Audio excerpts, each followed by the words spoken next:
আসসালামু আলাইকুম এভরিওয়ান, সবাই কেমন আছেন? Sana's kitchen and blog channel থেকে আমি আয়েশা সিদ্দিকা নতুন একটা ব্লগ ভিডিও দেখার জন্য সবাইকে আমন্ত্রণ জানাচ্ছি। আশা করছি যে যেখান থেকে আমার আজকের ব্লগটি দেখছেন সবাই খুব ভালো আছেন, সুস্থ আছেন এবং নিরাপদে আছেন। আমরাও আলহামদুলিল্লাহ আল্লাহ তাআলার অশেষ রহমতে অনেক ভালো আছি। এই ভিডিওটা আমার বাবার বাড়ি থেকে যেদিন চলে আসছি তার আগের দিনের ভিডিও। দুপুরবেলায় আমরা সবাই একসাথে খেতে বসেছি। খাবারগুলো আসলে সাজিয়ে সার্ভ করা হয়নি, কারণ আমার আম্মু খুবই ব্যস্ত আর সে সাথে আমরাও মোটামুটি ব্যস্ত। যেহেতু এখন সবাই ধানের কাজ করছে, তো আমার আম্মু সেটাই করছে, যার জন্য ধানের কাজের পাশাপাশি রান্না বান্না করাটা খুবই কষ্টের হয়ে যায়। আর আমার আম্মু কখনোই আমাদেরকে রান্না করতে দেন না। ধানের কাজ মোটামুটি আমরা আসার আগে অনেকটা শেষ হয়ে গেছে, আর টুকটাক কিছু বাকি ছিল।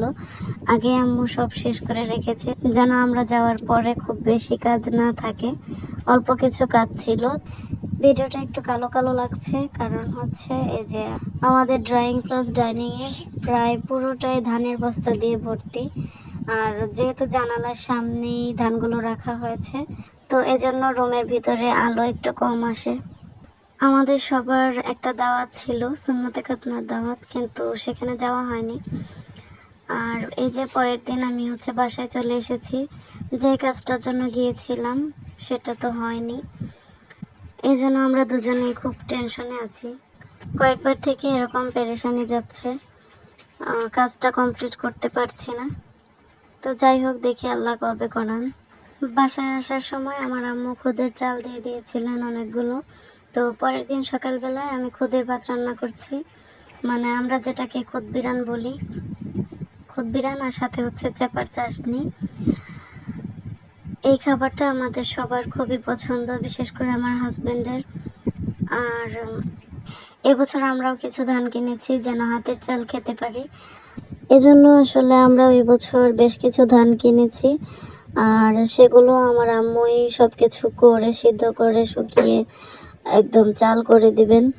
সেখান থেকে কিছু ধান ভাঙানো হয়েছে, আর ওই চালগুলো ছাড়ার পর যে খুদ বের হয়েছে সেগুলোই নিয়ে এসেছি।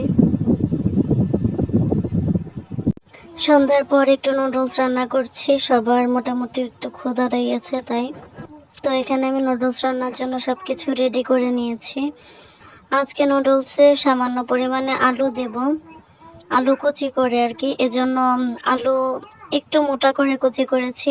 আর পানিতে মোটামুটি 90% সিদ্ধ করে নিয়েছি, যেন ভাজার সময় তাড়াতাড়ি হয়ে যায়। আর নুডলসের মধ্যে সামান্য পরিমাণে আলু দিয়ে খেতে আমার কাছে ভালোই লাগে, এজন্য মাঝে মাঝে আমি নুডলসের সাথে আলু দিই। সব সময় দিই না, মাঝে মাঝে দিই। ওদের সবার জন্য নুডলসের ঝালটা কমিয়ে দিয়েছি, আর পরবর্তীতে আমি কাঁচামরিচ কেটে নিয়েছি এক্সট্রাভাবে। এটা ছিল তারপরের দিন দুপুরবেলায় আমি একটু সবজি রান্না করছি। একটু না, পরিমাণে অনেকটাই সবজি রান্না করছি, কারণ এই সবজিগুলো ফ্রিজে ছিল। তো এখন যদি আমি এগুলোকে কিছু একটা না করি তাহলে পরবর্তীতে নষ্ট হয়ে যেতে পারে। আর আরও একটা কারণ আছে, আমার ইদানিং কেন জানি না রান্না করতে ইচ্ছা করে না। মনে হয় যেন আগে থেকে যদি রান্না করা থাকতো তাহলে ভালো হতো। তো এজন্য আসলে বেশি পরিমাণে রান্না করা, যে কয়দিন চলবে। আর সাথে গরুর মাংস রান্না করেছি। আজকে আমার হাজব্যান্ড একটা জায়গায় গিয়েছেন, তো উনি আজকে দুপুরে খাবেন না বাসায়। মাননীয় প্রধানমন্ত্রীর পক্ষ থেকে টিচার এবং স্টুডেন্টদের নিয়ে একটা অনুষ্ঠানের আয়োজন করা হয়েছে, তো উনিও সেখানে গিয়েছেন। ওখান থেকে কাছে ওনার এক কলিগের বাসা ছিল, তো উনি আবার ওনাদের সবার জন্য বাসায় খাওয়া দাওয়ার আয়োজন করেছেন। তো দুপুরে সবার ওখানেই খাওয়া দাওয়া করা হয়েছে। আজকে প্রথম এমন হলো যে আমার হাজব্যান্ড বাসায় খাবেন না, তাও আমি খুব ভালো আয়োজন করেছি। এমনিতে সাধারণত দেখা যায় আমার হাজব্যান্ড যদি কোনো কারণে বাসায় খাবার না খান, সেদিন রান্নার ঝামেলা করাটাই আমার ভালো লাগে না, মোটামুটি কিছু একটা করে খেয়ে ফেলি। আমি ঘরে রান্না করছিলাম আর বাইরে প্রচুর পরিমাণে বৃষ্টি হচ্ছিল।